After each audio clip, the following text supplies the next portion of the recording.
Welcome to History Hack. If you didn't know by now, we are the revolution. That means we're sharp, witty, lots of fun, but it also means that we're essentially the peasants in Les Mis huddled round a table in the corner of the bar with no money. If you enjoy the show, please do support us. We have a Patreon account by which you can donate a small monthly sum in appreciation of what you're hearing. Alternatively, we have Ko-fi, in which you can just do a one-off donation as a thank you if you particularly enjoy a certain episode. Either way, we massively appreciate all of your support. Hope you enjoy the show. Hello and welcome to today's History Hack, in which we are taking a different look at, basically, we're doing part of the 16th century without banging on about the Tudors, which makes me very happy, not obsessing over Henry VIII or one of his kids. Chris, who's with us? We have Peter C. Herman, who is a historian and literary critic who has written several books, including Unspeakable, the Literature of Terrorism from the Gunpowder Plot to 9/11. And he's here today to talk to us about the turbulent 1590s from his book, The Early Modern Others, Resisting Bias in Renaissance Literature. Got there in the end. Hi, Peter. How are you doing? I'm fine. How are you? Having a bit of a crisis in my mid-40s. Yeah, traumatised by the sounds of it. News. It doesn't get better. I've heard that. I'm looking forward to hitting my 50s at some point. But quickly moving on before my midlife crisis kicks in. So we understand that the 1590s has some pretty freaky weather conditions, don't they? Yes, they certainly did. They actually started a little bit earlier, when basically the Little Ice Age, the winds shifted, weather started getting much, much worse. The the glaciers started to extend, and the storms started getting much, much stronger. I mean, everybody knows about the Spanish Armada and how the English basically beat the crap out of the Spanish fleet. And the Spanish fleet then decided to try and escape by going around Ireland. And they then ran into, and this is in 1588, the worst hurricane that Europe had ever seen. This is the one where they're washing up on Shetland. There's that legend. That is exactly right. You know, the one or two poor souls who managed to escape. And there are people who have said, we have records of people saying that they've never seen a storm like this. It was the worst storm ever. So at this point, it seems like the weather is England's friend. Yeah. That stops. I mean, this is all over Europe, of course. But I was going to say, how widespread is this phenomena with the weather? All over Europe. Okay. It's everywhere. Nonetheless, we're focusing on England, and starting roughly in 1593, although there's a reference to famine being 3 years earlier than that. England suffers massive rains in the summer. The massive rains flood the fields, flood the crops. Crops die. That creates dearth. That creates massive inflation. And that creates hunger, and hunger creates anger. So England goes through 3-4 years of massive food shortages, burials, rockets, and it looks like the world is ending, according to some people at least. I just want to, I'm already rabbit holing, Chris, sorry, but Cover it. There's a lot of religious turmoil going on, obviously, isn't there, after the Reformation, and it's a bit of a mess. Are people interpreting this as an act of God, or do they have other explanations, more scientific for it, or do we not really know? There are some preachers who said that, yes, this is an act of God, but you don't really hear that in the in the records, at least, in the little, notices that show up in the, in the archives and the calendars of state papers and the like. As for religious turmoil, I think the question could be, when isn't there religious turmoil? Religious turmoil is kind of like the rise of the middle class. Find me a time when the middle class isn't rising. So Uh, you don't really hear that much except from preachers about religion. What you hear a lot about is politics. You hear a lot about anger, and there are small scale rebellions, even though they were small scale. They still scared the hell out of the Elizabethan authorities, and so there's a lot of talk about class and about how hunger is going to make the poorer sort rebel. But it's not a whole lot about how God is punishing us. I know the people of Kent spend a lot of time rebelling through the Middle Ages and into the Tudor period. And I had a sudden thought of, well, when was Wyatt's rebellion? But that was 40 years beforehand. But Yeah. do you get similar? I mean, obviously not Wyatt's rebellion, but do you get a similar sort of anger from the peasantry? Oh Not necessarily God. from Yeah. Kent. But one of the things I always tell my class, tell my classes, is that there's this vein of anger. There's this vein of radical egalitarianism that runs like an underground fire all the way through English history. I mean, you get it in, the Tyler Rebellion, the Peasants' Rebellion of the 1380s. It shows up again in the 1520s, and again in the 1540s, and then it shows up again in the 1590s. My favorite example from this actually is this document called the Norfolk Libel, which shows up in 1595, where somebody just, takes this document, puts it, hammers it on the church wall or has it hand delivered to the various justices. And it, starts off by saying, "For 7 years the rich have fed on our flesh. Bribes make you justices blind, and you are content to see us famished." That's about as class-based anger as you are going to get. "What are these edicts and proclamations which are here and there scattered in the country concerning kidders, costermongers, and these devilish cormorants, but a scabbard without the sword?"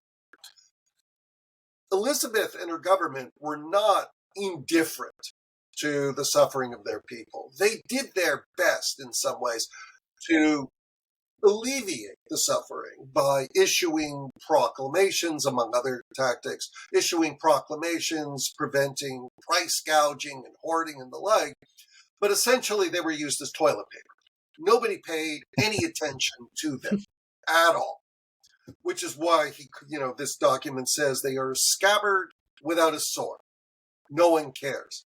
And this ends with a direct threat that there are, let's see, some there are 60,000 craftsmen in London and elsewhere who cannot bear, and therefore the draught that is in the cup of the Lord, which thou shalt drink to the dregs, and some barbarous and unmerciful soldier shall lay open your hedges, reap your fields, rifle your coffers, and level your houses to the ground.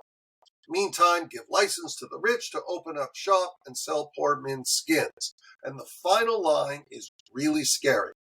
Necessity hath no law.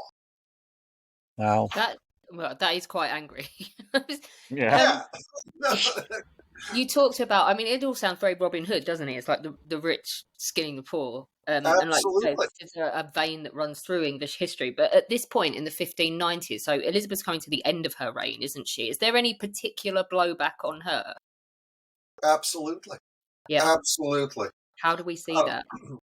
Well, just about Elizabeth in general, as you Yeah. say, she's coming towards the end of her reign. I mean, we know she's going to die in 1603, but, Yeah. obviously they didn't. But people did not know who the next monarch was going to be. People wondered, and frankly, they were very, very worried. Because even though there was a whole series of, successful and peaceful transitions, monarch dies without an heir, you're looking at a civil war. So there's a kind of general unhappiness, general anxiety that's sort of permeating the time. Were people talking about Elizabeth? Pretty clearly, yes. Yeah. One, there's the anger that you see here, basically saying you're useless. Yeah. You're I not mean, that's against the establishment, isn't it? So, right. which of It's course against the includes her. establishment. Yeah. But then you get our friend Thomas Deloney. And Thomas Deloney, who's a silk weaver who has his avocation of being a ballad writer, which is, sort of the lowest form of literature at the time, but clearly he was somewhat, he was successful in this and was, happily going along. Then the It's crisis. almost the equivalent of a social media influencer now, isn't it? It's just someone who doesn't even necessarily have to be that bright or that good at That's, anything, but is that's content to exactly churn right. stuff out. That's exactly right. He was an influencer of the period. And these ballads, TikTok videos, Yeah.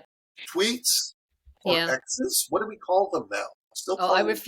refuse to play with the giant billionaire man baby on this. It's Twitter, and it always will be. Yeah, And it always absolutely. shall be.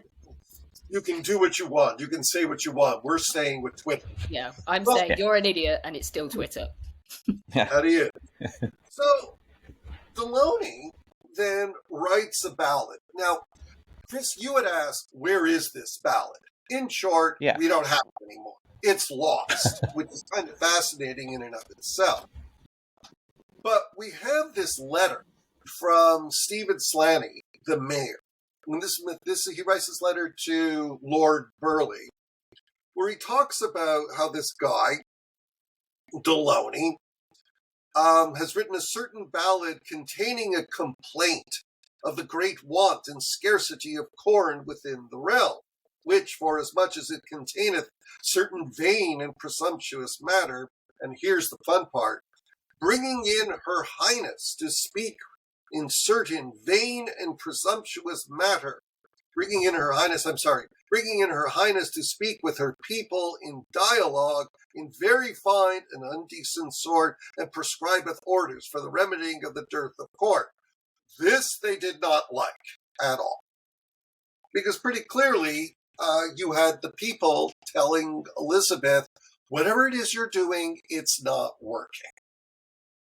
And so they tried to arrest him. I was going to say, so rather than take the advice and see what else they could do, and using public opinion as a gauge, it's more, let's shut him up. Yep. Only they couldn't find him. Right. It's kind of amazing. We said they could not find him. I cannot yet, the maker himself, I cannot yet find. He went underground, near as we can tell. It's really interesting. How, obviously there are influencers everywhere now. This is widespread, this ballad printing, isn't it? Yep, absolutely. It's absolutely everywhere. I mean, these were single sheets. They were sold for like a penny a sheet. They are absolutely everywhere. There are a number of websites now. There's one at the University of California, Santa Barbara in particular, where you can find almost all of these ballads. But they are absolutely everywhere, very popular, and so the authorities had good reason to worry. Because you, other than Deloney, you have Thomas Decker's A Shoemaker's Holiday as well, don't you? Absolutely. Now, Decker comes in, and thank you for bringing up The Shoemaker's Holiday. It's one of my all-time favorite plays. Prince am I none. Decker's Shoemaker's Holiday comes in 1599. And I always pair it with Shakespeare's Henry V. Because there's this incredible scene. Well, there's this incredible scene in Henry V. We'll get to that in a second. But in in Decker's play, it's all about class tensions. Implicitly, at least it's about class tensions. Because it's about, the play starts off with a group of shoemakers being impressed to go to the Queen's Wars in France. Now, impressing was a big deal at this point. People hated it. I mean, they would desert. I mean, there was all of this class hatred, class tension associated with it. And the play gives us this aristocrat who decides that he is going to not go to France because his girlfriend is in England. Well, as opposed to the poor shoemaker who, sorry, everyone has to go to France. There's nothing we can do about it. Talk about privilege. So the play starts off like that. But there's this one moment or two moments here which really highlight the class tensions. At one point, it's actually in scene 8, we get this report of a battle where we're told that day 4,000 English died. No man of name but Captain Hyam and young Arlington. And then the Earl of Lincoln says, I knew them well. I'm really sorry that they died. Completely ignores the 4,000 no men of name. But this is made then explicit a little bit later in the play, where a character named Herman says that he got a letter with the names of everyone that has been slain in this fight. So the aristocrats, the Earl of Lincoln, only concerned with other aristocrats. The 4,000 men of name, who cares about them? They don't matter. Only concerned with the 2 aristocrats who died. But then later on in the play, we're told that there is somebody who is recording those names. Given that it's the people of no name who are really angry and who are suffering from inflation and food shortages and the like, and they're the ones who are crowded up in front of the stage, you got to wonder how they're responding to this. That's so interesting, because even through to now, Chris knows it. I'm a military historian. It's always easier to find details and stuff on the officers because people talk about them. People put obituaries in the Times. It's always harder to find something on the little guy, but it's really interesting to me that, and it shouldn't be, I guess, that even back then you're looking at, so before the English Civil War, you're looking at a time when people are like, those names matter too. Yes. So how are they responding? Do we know? We only know indirectly. Okay. We know that The Shoemaker's Holiday was a tremendously successful play. It was published, and it was, which only about a third, if I remember correctly, only about a third of plays that were performed actually found their way into print.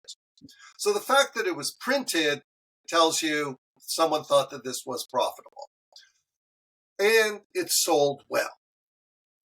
So that would indicate that the message of the play is something that the audience wants to hear. This is something that is commercially successful. They're connecting with it, aren't they? Clearly. I think so. I mean, just to go back for a second to Delony, and Decker's play is based on some of Delony's works, the General Craft. Delony then goes on to write these prose fictions, and I edited one of them, the Jack of Newbury, which is really, really wonderful. But it's a play, it's a proto-novel that takes the social order and, in a sense, or not in a sense, it's actually quite overt, reverses it.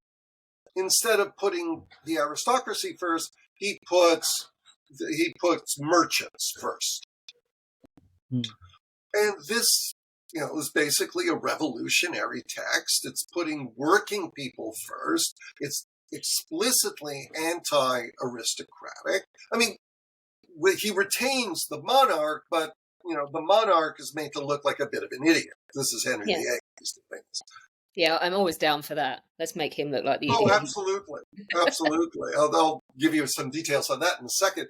But my point is that this book was so popular that the first 4 printings of it don't exist anymore. So people were just resonating with it. They resonated and they bought it. And what Yeah. this also means, and this is something that I explore in early modern others, is that works that challenge the status quo, works that challenge bias, are actually very popular in this period. Consequently, you can assume that the message is falling on a very receptive audience. Because this is the first sort of the printing press is still very new. Is this kind of a? I'm trying to think of how am I going to say this, Is like this, the I think, prototype to what Chris is revolution trying to sort of thing. say? Yeah, is this like the kind of, because suddenly is the literary revolution, which I think Chris is trying to get at. Is it giving plebs a voice for the first time? I think it's part of it. I think it's plebs, but it's also the development of a distinctly middling sort literary culture that is not anti-aristocrat. I mean, it's not saying, as they did in the 1640s, or so, let's kill the king. But it's basically putting the merchant class interests first. Well, And because so it's it's like half a century before, they're not even supposed to read the Bible. They're literally told it's all in Latin before the Church of England, and they're told, "Oh, you're not godly enough or good enough to read the damn thing. You need one of your betters to read it to you." I mean, we're not even half a century past that yet, are we? no, we're not, but by this point, the Protestant Revolution had been entirely successful. Yeah. The So people are enjoying this whole. I don't Oh, need like a absolutely. priest to read to me. I'll read myself, thanks. Yeah, absolutely. Absolutely. And Deloney's stuff is clearly meant to be read with other people. It's, as they say today, interactive. There are little songs that are interspersed through it where we're all supposed to sing along with it. This is the No, equivalent of sharing a tweet, isn't it? But they're physically sharing it on a street corner whilst one of them absolutely. holds. Absolutely. Sharing a tweet, but it's more interactive than a tweet. Mm, Because again, it's supposed to, we're supposed to read this, we're supposed to perform it, and we're supposed to perform it in a group. that's amazing. Yeah, We, that's I incredible. always, I always have beef with Shakespeare because I'm like, are you really the best, or are you just the one where everything survived? Because I'm a Kit Marlowe girl personally, but obviously his stuff No, does, and anytime you want to look for some kind of social commentary for like ordinary people and a collective voice in this period, you go and look at Shakespeare and see what he said, I guess, because that's the source that you've got. What does he say? well, one, I am absolutely in favor. I love Kit Marlowe. I mean, I think Tamburlaine is just amazing. I mean, there's this incredible scene in Tamburlaine where he turns to and this is 1587, 1588 or something like Mm. that. He turns to his soldiers and says, "Will you all be kings?" And they all go, "Yeah, we all want to be kings." Kind of imagine all the aristocrats in the audience cringing. Yeah, At, which is probably exactly why he did it. I just think he's smarter. oh There's yeah, a, I mean, there's a sub layer to his stuff that I never connected with in Shakespeare. If it is there, but I'm sure I've just mortified millions of people out there. oh, it's definitely there in Shakespeare. It is definitely there in Shakespeare. So let's go to my favorite scene in Shakespeare, or one of my favorite scenes in Shakespeare, and that's in Henry V. Now, Henry V is a hero in this period. He is, I mean, I'm not even sure we've got someone today, but, in America, he would be the equivalent of Eisenhower in some ways, because he was the great military hero, the last English king who was militarily successful. And then Shakespeare writes Henry V, which is the final episode and the final installment in the Henriade. And Shakespeare then invents a scene. There is no analog to this scene in any of the sources. So, I mean, this is right out of Shakespeare's imagination. This is just pure artistic license. Pure artistic license. And he imagines the king wandering around in a disguise the night before the Battle of Agincourt. And he bumps into a couple of soldiers. And in the Quarto, it just says soldiers. In the folio, these people have names. which is important. And he then finds out in talking with them, because they don't know that they're talking to the king, that they don't believe a single word he says. Yeah. They've just got, total skepticism. And, here you have Shakespeare ventriloquizing the skepticism toward authority that must have been just endemic in the lower sorts. But, they're not suicidal. They're not going to defy authority because they know what's going to happen to them. But that doesn't mean they have to believe what the king says.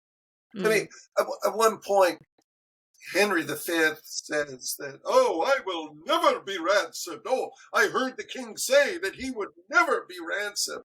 And one of the soldiers says, did you believe him? I mean, he'll, we'll have our throats cut, he'll be ransomed, and we'll be never the wiser. Yeah. What are you talking about?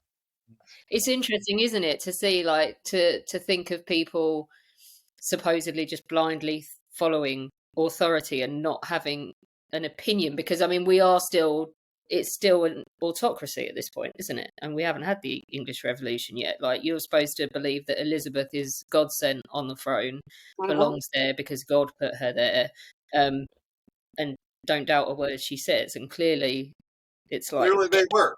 Because, what are their choices? Yes, you could run away, and frankly, many people did.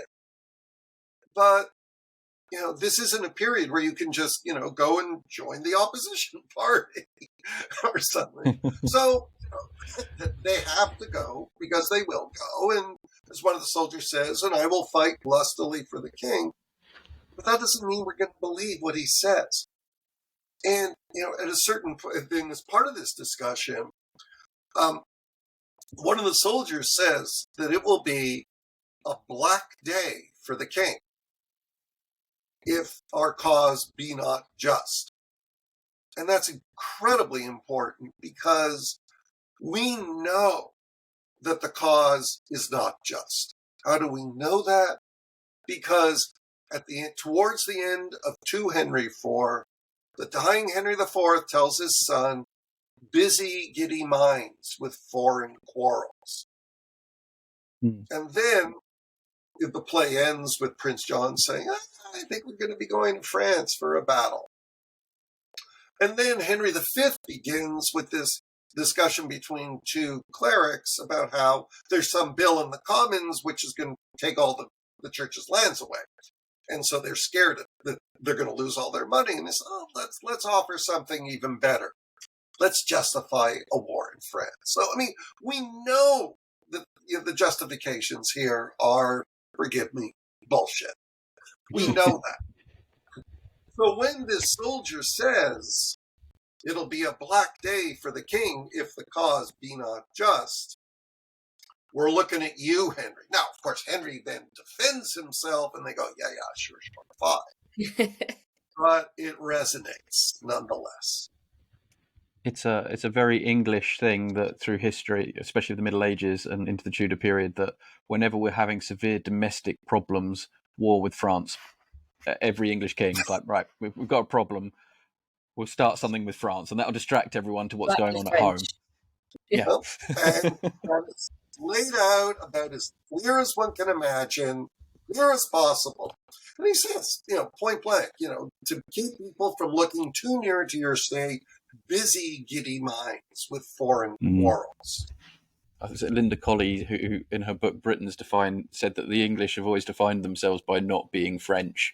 And it's like, well, we're bad, but look at what they're doing. So if we go to war with France, don't worry about what's going on at home. Chelsea fans with Arsenal until about 2 years ago. That's what we used to do. Yeah.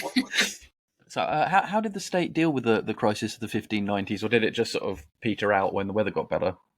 A little bit of both. How did they deal with it? One, they really did try to import more grain. They got rid of taxes on imports. They also tried to prevent as I said, tried to prevent hoarding and price gouging. And I think part of it was they were very aware of the crisis. They were very aware that the poor could rebel. And so they did whatever they could to encourage the rich to be generous towards the poor, to offer, basically open up their larders and feed people. Now, having said that, that was, I would call it the carrot. Then there was the stick. And if you actually did rebel, well, God help you. In 1595, 1596 or so, England's apprentices rioted. And they basically stole food from various stalls and then paid what they thought they should pay for it, which was obviously much, much lower. The government did not like that one little bit, and they arrested so many people that they had to create outdoor cages for them. The jails were full to bursting. Literally, they had to create these things, and these were in markets that were right next to the city gates. So everyone saw what is going to happen to you if you were stupid enough or desperate enough to actually rebel. And this is angry young men, isn't it? Yes, this is angry young men who then and not of the bottom class of society either. If they've got an apprenticeship, then they're not in the future, are they? Exactly. These were not the bottom, but almost. So it looks bad for the state, doesn't it? If you're apprentice, you can't even keep your apprentices in line. Yeah, pretty much. I mean, they were very aware of how tenuous order was in this period and how quickly this could turn into a giant conflagration. Because when does she cut off Mary Queen of Scots' head? Oh, that 1587. Okay, so it's at the beginning of the period. I don't think so. Beginning 87. He was 87, just before the Armada. Yeah. I don't know why I know that. So I have no idea. But that's because the silly woman refused to stop plotting. Yeah, I mean, there's instability everywhere, isn't there? Yes. Well, I mean, England, all the way, really from the start of the Reformation, certainly all the way through Elizabeth's reign, England was threatened. And it wasn't an imaginary threat by Spain, which was constantly trying to foment rebellion. There was the Armada, but, there were attempted invasions before the Armada, and there were Armada scares afterwards. It was one of the reasons why England was so focused on Ireland, because they saw Ireland as basically Spain's gateway into England. So, they were always aware that there were countries, Spain in particular, who did want to invade, did want to replace a Protestant monarch with a Catholic monarch. And that sense of being threatened was widespread, and for good reason. Given that you said we do lose Elizabeth in 1603, is there any semblance of sort of panic about what's going to happen when that happens? Amazingly, no. Elizabeth, in her last moments, says that, that gives the throne or appoints James as her heir. James had been bugging her for like 15, 20 years to appoint him her heir, and she just basically said, "You're an annoying little twerp, go away." But he was next in line. And then the crown went swimmingly to James. There were worries about what James was going to do, because James was an absolutist. James had published works claiming that he really was God's appointed, and he didn't need to pay attention to anybody other than God. But James was also smart enough to know that while he could talk the absolutist talk, he couldn't walk it. He couldn't actually do this without causing an uproar. And so he would say in Parliament that, I don't need to listen to your counsel or follow your laws, but because I'm a nice guy, I'm going to. And that sort of kept things on an even keel. His son was a different story. And we all know what happened to him. Yeah, I was going to say there has to be quite a lot of upheaval to get to the point where Charles II sort of tentatively at least tries to acknowledge that you're not an absolute monarch because it's been stripped from you. I mean, in some ways, the English Revolution failed. Obviously, it failed. We brought back Charles II. But in a very important way, it succeeded. Because no other English monarch, to my knowledge, past Charles I has ever made the claims that Charles I made. And it takes the French till the 1790s to ditch that absolutism, and Russia 1917. Yeah, and look what happened there. Yeah, and neither of those are fun for anyone. Hasn't worked out well for that. Peter, thank you so much for joining us. I was just going to say that the English historically have never been any good at revolting long term. We never have any change. We just sort of changed little bits, but the one time we did do it, we did it right, and we just changed the system, and then it's like, yeah, that'll do. And 300 years later, we're just still ticking along. It takes a lot to rile up the English public or the British public, but once they're riled, yeah, they're fighty. Yeah, that sentence of, I won't put up with that for long. Peter, thank you so much for joining us today. This has been great fun. Thank you so much for inviting me. Really enjoyed this. Our incredible guests give us 45 minutes of their time to join us and talk about their work or their new book. This is just a small taster. As a result, we have launched our very own bookshop on bookshop.org, where you can find our guests' latest books, you can support them, and you can support us on History Hack. 10% of every sale via our bookshop supports the podcast and allows us to keep going and bring you more top-of-the-line guests. You can find our bookshop at bookshop.org/shop/historyhack or search for us in the shop section. Thank you so much for your continued support. We really appreciate our listeners and supporters. So make sure you get down to the bookshop and grab yourselves a new book.